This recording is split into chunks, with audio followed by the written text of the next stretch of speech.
Hi guys, so there's very exciting news about Once Upon a Time, which I'm sure by now all of you know.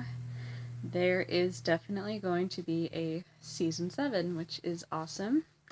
Sometimes fingers crossed really does work. So I'm really happy about that, and I know there's people that think it should have ended here, and in a way the original story kind of did. So I'm actually really curious to see where they're going to go with it. And let's start with a quick little recap of the finale, which premiered a couple of days ago. So, I really liked this finale. It was really well done, and I was actually really I was shocked actually how it ended. Like, it wasn't. They didn't leave us on a really bad cliffhanger, but it was actually a really interesting cliffhanger that's going to take us into season 7. So let's start with the final battle. So when the musical episode ended, the another dark curse was coming and nobody knew what was going to happen.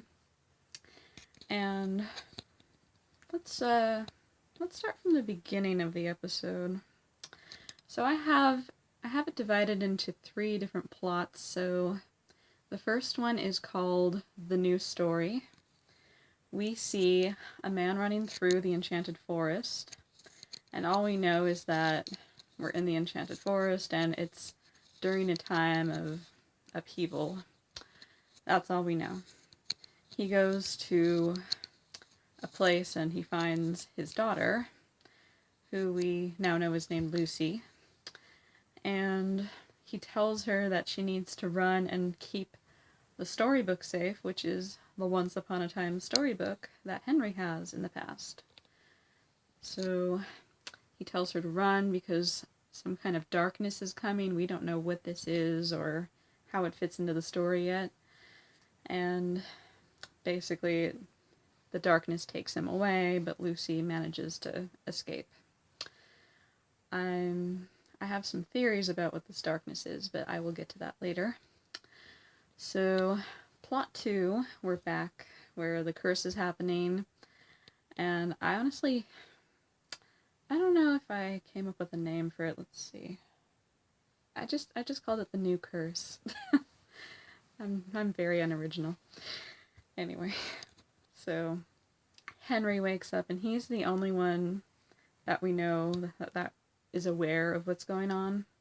Everybody else that's in Storybrooke has their memory completely erased, and it's basically a world where Emma is in an insane asylum, basically, mental institution.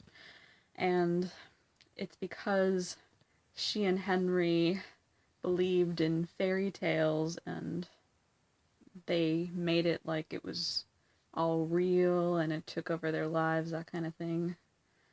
And because, honestly, if people did believe in these things, people would think they were crazy. So that's kind of where those 2 characters are in the new curse. And the Black Fairy is the new mayor. And Henry's technically her son, because it's kind of the situation where she's taken over Regina's role. So it's actually kind of interesting to see how that's done. And Henry plays along because he knows it's probably the best way to try to do things under the radar. Although, I think we can kind of figure the Black Fairy knows if Henry's memory wasn't erased. Yeah. So this is basically a curse where we learn the Black Fairy is trying to destroy Emma's hope, Emma's faith, basically so the realms will be destroyed, because we learn that that is the way that the realms become, the way they vanish is when the Savior stops believing. And why the Black Fairy wants to do that, I never quite understood her motive. I think she's just plain evil at this point. But it's basically she wants to destroy all the realms and everything in it, and everything in it includes now Hook, Snow, Charming, Regina, and Zelena, who have been sent back to their realms, and they learn that this is what's going on, and this is technically plot 3, the other story that's going on. And it's technically where they're all trying to find a way back home, but they're separated from Storybrooke, and there's no way to really get back. Except Hook actually comes up with a plan. He manages to figure out that the way to get back home is a bean. So he goes to the beanstalk, and David joins him. And I loved this scene. This scene was really well written, because if you guys remember from season 2, the beanstalk is where Hook and Emma had their first adventure. And their characters were so different then. It was just, even this scene, like, it literally points out how much they've grown, how much they've changed, and how much of a difference being in each other's lives has made things. And just the way Hook said it, it was so beautiful. So yeah, I really loved that scene. It was like a full circle moment. And so David agrees to help Hook, and they climb up, and they manage to get a bean. And a couple things I love about this adventure is that, one, Hook calls Emma his wife, and I've been dying to hear that for a long time. And David calls Hook his son-in-law.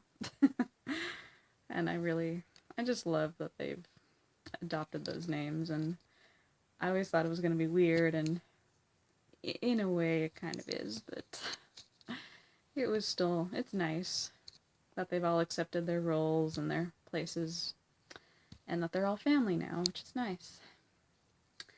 But back to the story. So yeah, they get the bean and everything, so they have a chance of getting back. Meanwhile, Regina was trying to figure out a potion, and she sees that all of her stuff is missing, and we learn that her counterpart, the Evil Queen, is there, who explains that when you sent me to the Wish Realm, there were people trying to kill me, which I actually thought about that. I was like, how is she there and not being mobbed right now? So I'm glad they pointed that out. That was kind of a neat way of bringing back the Wish Realm story, even if it was just for a few seconds in a story, but still. It explains that Wish Henry was still trying to get the Evil Queen and all that, which we thought was going to be a bigger story, and it didn't really come back, so that was a clever way of at least finishing off that moment. Anyway, so the Evil Queen and Wish Robin are there, and they're trying to... We don't actually see Wish Robin, but the Evil Queen is actually going to help, and they're trying to figure out how to get back home. And let's get back to Storybrooke. So, with the new curse, Henry is trying to awaken Emma, trying to help her remember everything, because she literally got married the previous day. And she does start to have memories of it, but it's not enough to make her believe. And we actually see what happens with Rumpel and Gideon. It turns out Rumpel wasn't included in the know-how with the Black Fairy's curse, and he's kind of mind-wiped, and she has him believing that his wife left them, so he has been raising Gideon, technically. And it's actually really interesting. They made it sound like Belle wasn't alive or something, but instead Black Fairy made it where she actually left and was a bad person. I actually kind of wondered if maybe Rumpel had his memory and he wasn't letting the Black Fairy know. And interestingly, that actually does happen. But I will get to that moment in a bit. So Henry's trying to get the storybook back because the Black Fairy took it away from him. And in the process, she finds him and she pushes him down the stairs with magic, and that was actually really intense. I wasn't sure if he was badly injured or whatever, but I think he just ended up with a broken arm, which, that's better than I thought. So, he unfortunately fails in retrieving the storybook, and Emma goes to visit him in the hospital, and the Black Fairy tells her that he still believes in these delusions and all this, and she needs to destroy the storybook. And this is bad because it's a sign that Emma is truly losing her belief. So when she goes to burn the book, this is what causes a lot of chaos in the Enchanted Forest. Basically, as Hook and David are climbing down the beanstalk begins to fall, and the, I don't know what to call it exactly. I'm going to call it the wipeout cloud, is starting to overcome the Enchanted Forest. So they're really running out of time now to get out of there. So, well, back to the beanstalk, while that's falling, Hook falls, and we don't know if David makes it or not because he was clinging onto it as it was falling. So Snow, actually, she still senses things because she and David share a heart now. So, oh, I forgot to mention, Aladdin and Jasmine actually come back in this episode. Not a very prominent guest role, but Jasmine does help Snow get to at least Hook, because they still can't find where David is. But Hook's okay, and he says one of his funniest lines ever, which was, "Hello there, mummy." And it's just so funny hearing him call her that, so it was just really well delivered. Anyway, so he has the bean, and Jasmine gets him back to the castle where the others are, and Snow continues to look for David. She finds him, and it seems like he's dead, which I was really hoping they weren't going to kill him off. And thankfully, True Love's kiss actually works, and she awakens him. So that was a relief. And a nice, beautiful scene, because originally David was the one to awaken Snow White, and now she's the one to awaken him. So, again, another full circle. It's actually really, this whole 2-hour finale was full of full circles, which was really great, especially if they're ending the story. So back to Storybrooke. Emma is planning to leave for Boston, which is where she's originally from. And Henry tries to talk her out of not going, but she's kind of her season 1 self, where she's not listening to him. And he manages to slip a storybook of his own into her bag. So when she gets home to Boston, which this was actually interesting, we see the candle on the counter, the candle that she used in season 1, and that was a really great attention to detail there. And I think basically what happened was, to explain this, the Storybrooke that they're in right now, it's been 2 years. Season 1 happened, but it didn't end the way it actually did. Henry did eat the poisoned apple turnover or whatever, but True Love's kiss did not awaken him. He was just really sick for a while, and he barely made it. But he still made it, and as they continued the fairy tale ruse, everybody thought they were crazy, and they got them help and everything, so Emma was kind of stuck in the mental institution for the time that she was there. So that's how they have it, where it made sense that she was gone from Boston all that time. And I think this is kind of weird, because magic doesn't really get to the real world, but somehow Emma still had her job. I don't know how. I would think she would have quit that job or would have been fired, because she became the sheriff in Storybrooke, so I don't know. It's been a while since I've seen season 1, but I still think they would have, fired her or something, but whatever. Don't need to worry about it.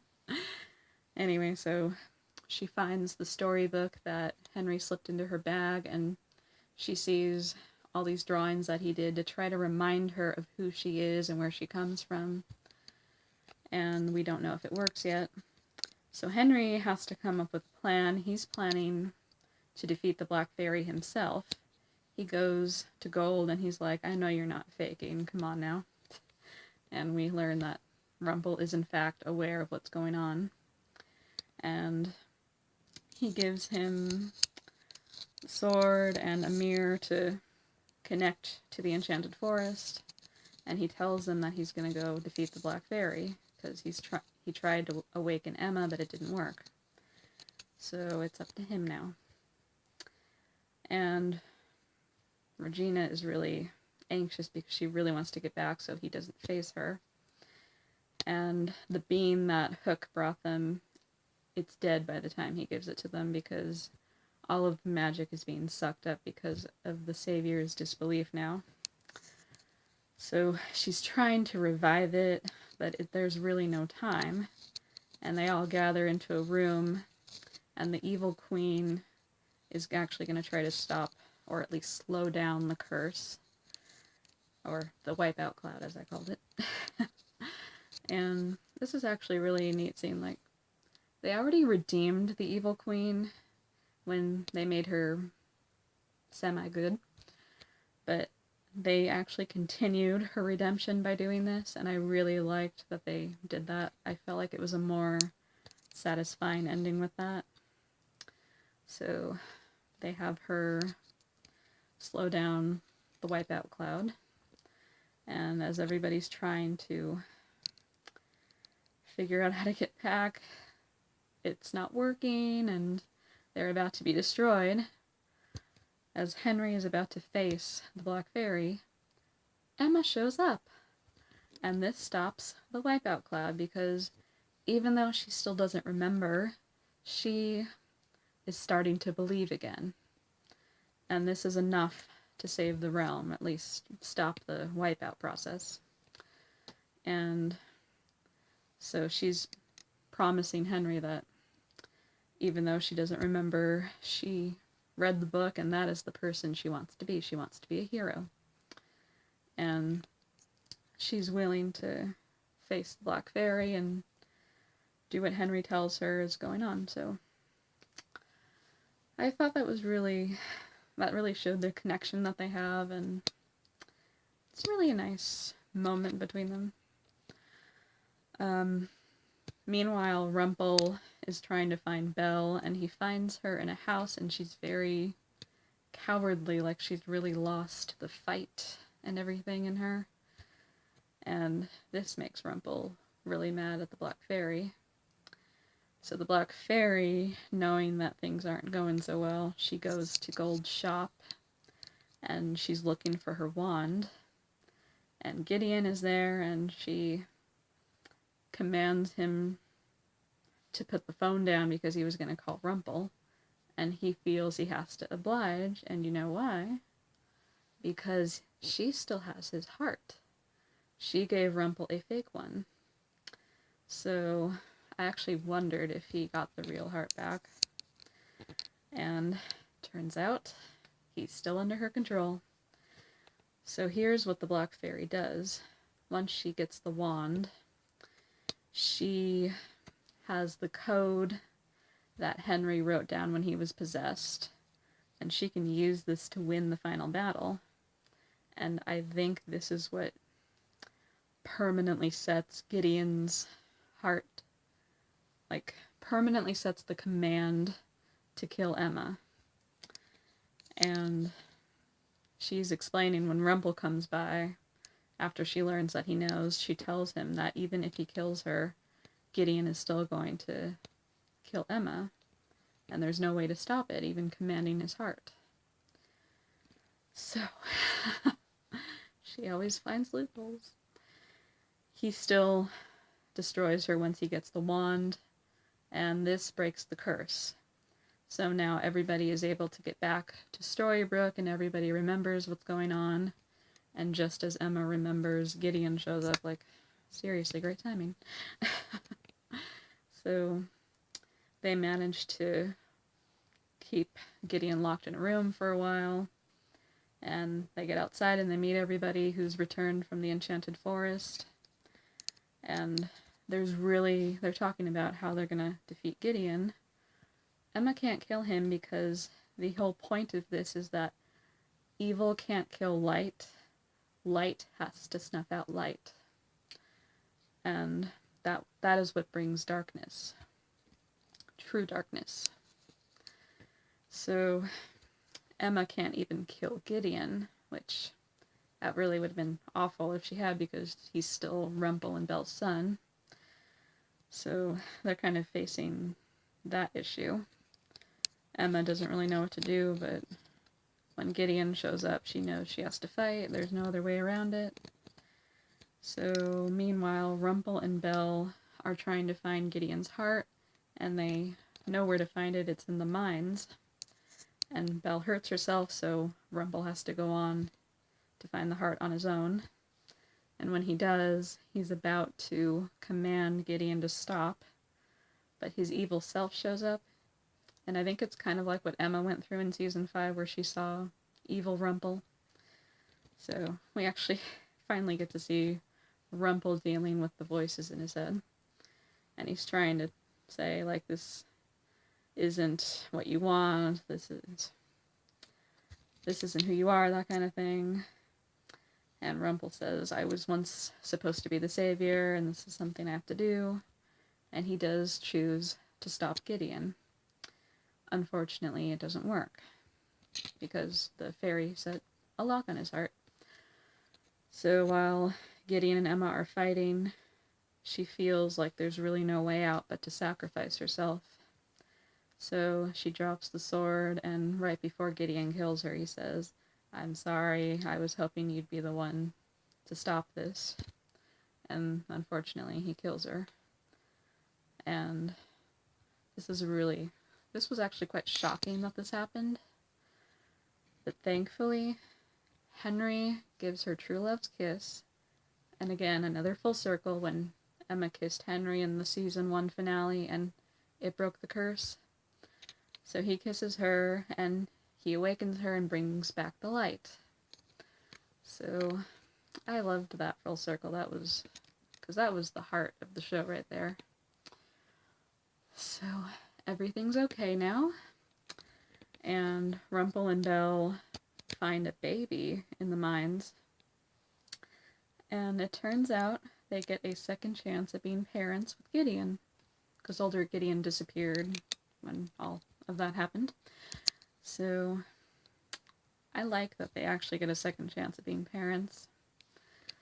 And we get to see all these wonderful happy, not happy endings, but the happy lives that everybody leads. Like Snow and Charming have a farm now, and they're happy with their son. And Emma and Hook are still enjoying life as a married couple. Belle and Rumple are parents and raising their son. And they all have dinner at the end, which is really nice. We also we get like 1 second where we see Violet.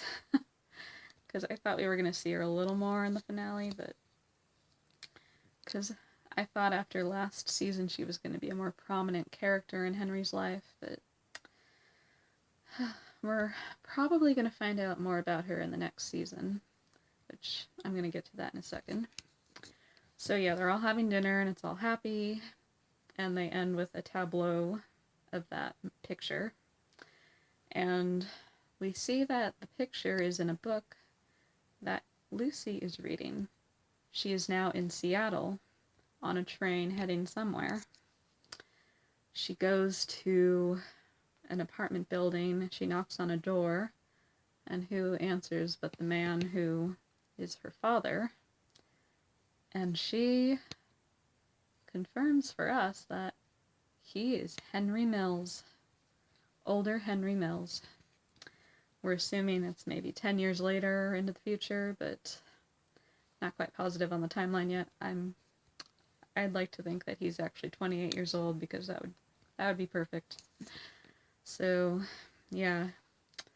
basically she tells him the same thing that Henry told Emma in season 1 when he visited her. And again, full circle. But at the same time, new story. So that was really well written. I loved that they did that. And I'm curious to see what happened to Henry. Like, why, how is he there? How did he not remember anything? And my guess was the darkness that took him could have been like a mini curse of sorts that took him back to Storybrooke and wiped his memory. I'm not sure, but that's just a guess. So, another thing I forgot to point out was earlier in the episode we see Lucy again, who survived the darkness. Tiger Lily shows up and she's telling her that she did good by protecting the book and that she will see her father again someday. And it's time to visit her mother. So we don't know who the mother is. And the way the interviews made it sound is that Violet isn't the mother. She could be Henry's first love, but not his true love. So I'm really curious to see who his true love is. It means a whole other ship name. So yeah, I liked the finale. It was really good. And I love that they're continuing the story, but at the same time ending what we've had for 6 seasons. And we will get to see some familiar faces. We'll get to see Regina, Hook, and Rumple. And it's really going to be interesting to see how that dynamic works.